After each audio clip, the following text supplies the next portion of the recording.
name is Freeholder President Lonnie Watson, and I am delighted to welcome everyone to this beautiful Freeholder Chambers. Do you like our chambers? Yes. Yes. What about outside in the hall? It's beautiful, right?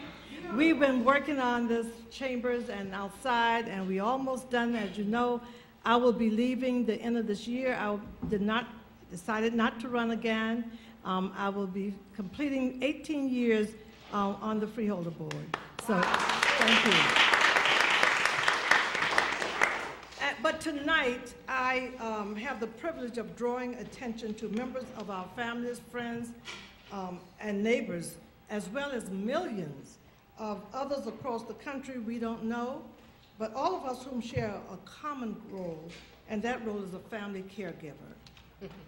These are people who also share the critical attributes of kindness and compassion. They are people too often overlooked, and who, without fanfare, they do what they do each and every day. They don't look for rewards, but they serve as financial advisors. They serve as legal advisors, advocate and psychologists to their family members under conditions of severe emotional stress.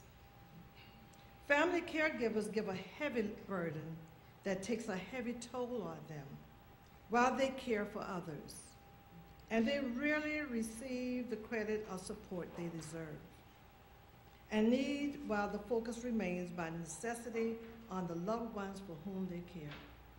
And when I look over to my left, I'm certainly speaking about one of my co-workers, colleagues rather, Carol, who takes care of her mother each and every day, and I commend her every time I see her. And Carol, after I finish, I want you just to say a few words of encouragement to other caregivers. But at least in the month of November, we here in Essex County join others across the nation to pay tribute to family caregivers with the proclamation of November as National Family Caregivers in Essex County. And at this point, I would like to ask representatives of the United Way of Northern New Jersey and North Essex, as well as the Essex County Division of Senior Services, to join me up here at the podium. They are from the United Way, Deborah Day. Deborah, will you come up, please?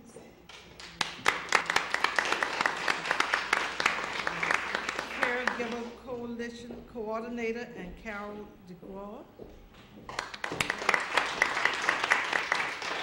Director of Community Impact, and Mary Davis from the Essex County Division of Senior Services.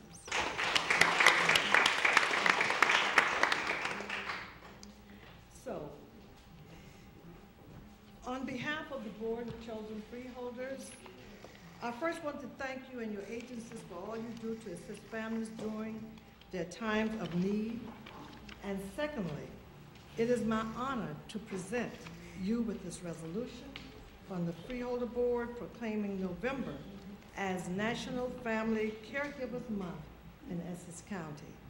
And at this time, I'll ask each of you to say a few words, and after you finish saying your few words, I will ask Carol Clark, Freeholder Clark, to come up and give us a few words of encouragement. So at this time, we will make this presentation.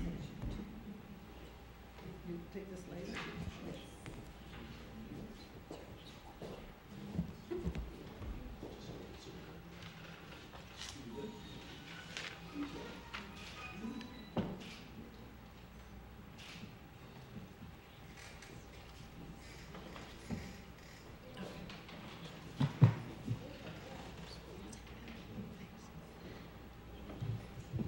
Thanks so much. I'm Deborah Day with United Way of Northern New Jersey, and I run the Caregivers Coalition out of Verona, actually, for all of Essex County.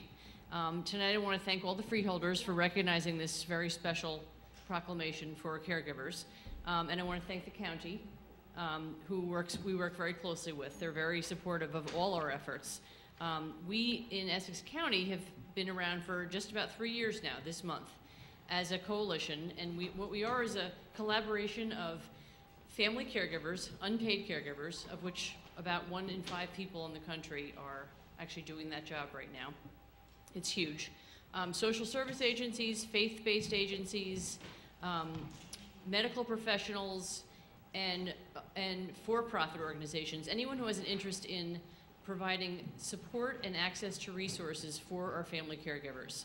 And we have a whole host of resources for our caregivers that we have put together.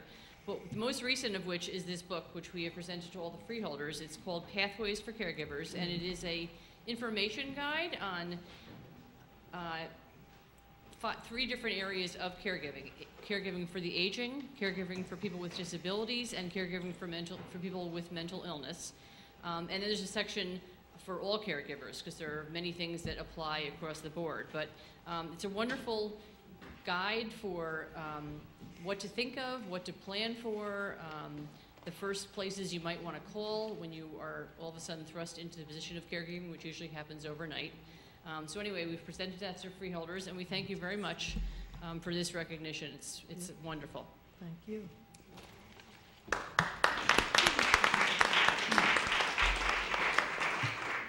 Hi, I'm Carol DeGraw. I'm also with United Way of Northern New Jersey. And again, I just want to thank you. And I can't tell you how thrilled I am when this vision started around 10, 12 years ago for us to support family caregivers. There was not the conversation that it is today. And as you can tell, whatever room we enter today, there are always at least one, if not many more people who are family caregivers and know what the issues are. That's our goal, is to provide information, education, resources, and support. And most of all, to let caregivers know they're not in it alone. There is support out there.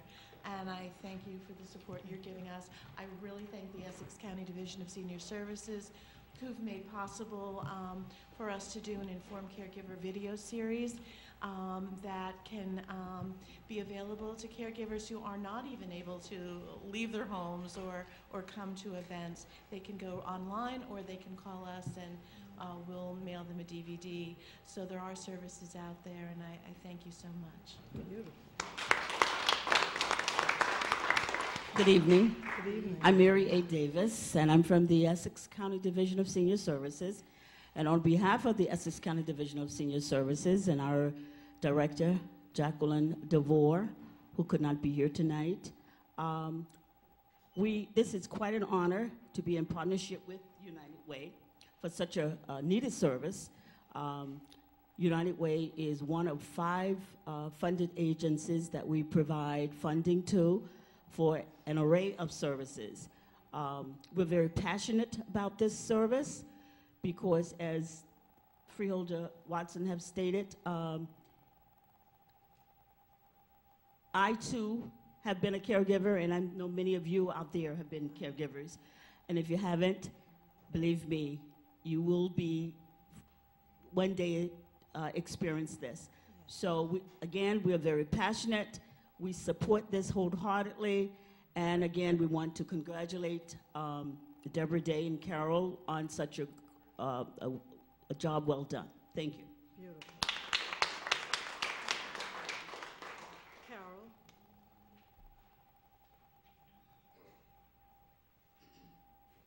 Good evening, everyone. Good evening. My president caught me off guard tonight. I thought I was actually just going to come and sit down and watch. And this is a subject that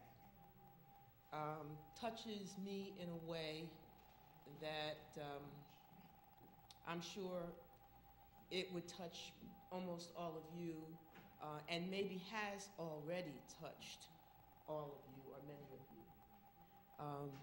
This being National Family Caregivers Recognition Month, I just want to ask you to join me in giving our president a round of applause for thinking of the people that sometimes fall through the cracks that people don't really think about. So would you give President Robinson? And then Mary and the Division of Senior Services. My mom is a commissioner, but my mother has also suffered a stroke a few years ago, and thereby has some disabilities now. So I went from a person who lived in the house with my mother, who functioned independently, to a caregiver in a heartbeat. I often tell people that I remember the day and the date and the time, July 2009, at Beth Israel Hospital. When I walked in 1 minute, she was getting a test, and I said, okay, I'll see you later. And before I could get to my desk, I was getting a call saying, come back to the hospital right away. Something's wrong with your mother. Not knowing then that she had suffered a cerebellum stroke, I thought I was about to lose her. But thanks be to God, he didn't take her. But she did suffer a stroke. She was in the hospital for a knee replacement. What happens then to the person who now becomes the caregiver is that your life changes immediately, and it changes forever. But my mom is my buddy forever and a day. I love her more than life. And so I looked at her and I said, you know what? We're just going to be in this together to the end. We're going to ride or die together with this. And our decision was no nursing homes. Only the whatever care, and then you're going to come home. I don't have to tell Gary,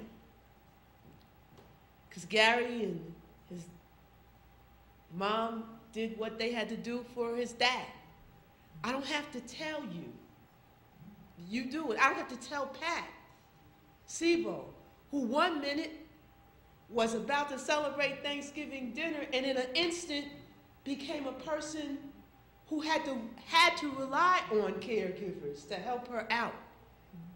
We don't have to tell each other.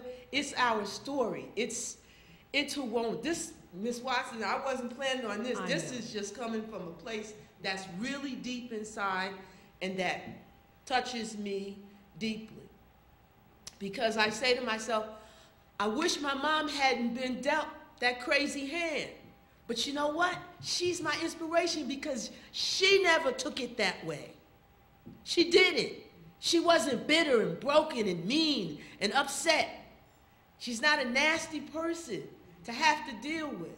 But my neighbor across the street, Mrs. Kennedy, all we could do was hug her the other day when she said, I don't know what I'm going to do because I don't know if I can keep him at home much more longer because he's getting mean. Mr. Kennedy was never mean, but Alzheimer's robs you sometimes of that. So you're not the person that you used to be. That's right. I'm so fortunate that Mom, aside from not being able to walk so good, everything else for my mother works just fine. And those of you who know her know what I'm talking about. So she does a lot. She's home right now by herself.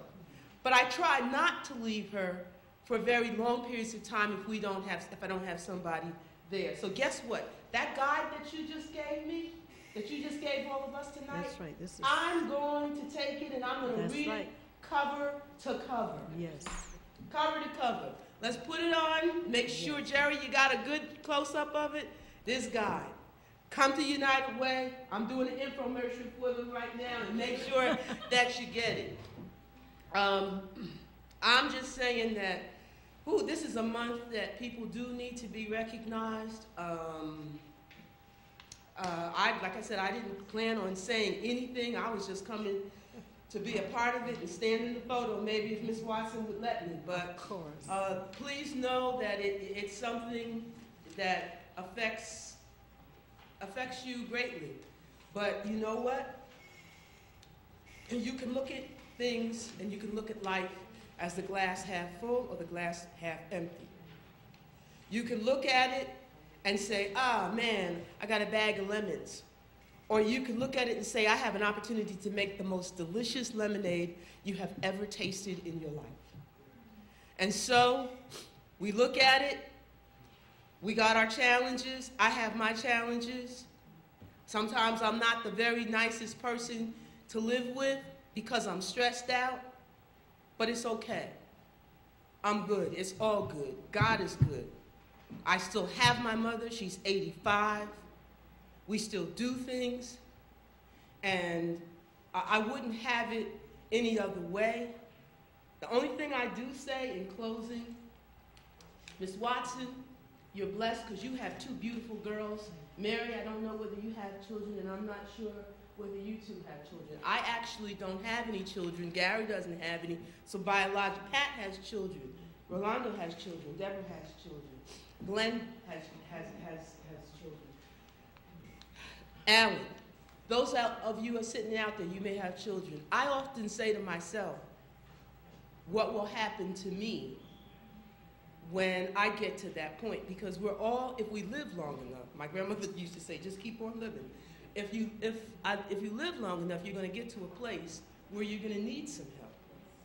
So I just pray every day that I've done enough that when my time comes and I need some help, there'll be somebody around. But as for now, me and my mom, we're going to ride it till the wheels fall off. And I'm going to be a happy little camper and sing my song as a caregiver. So thank you very, very much, Madam President, and thank you to all of the caregivers. Thank you for your help.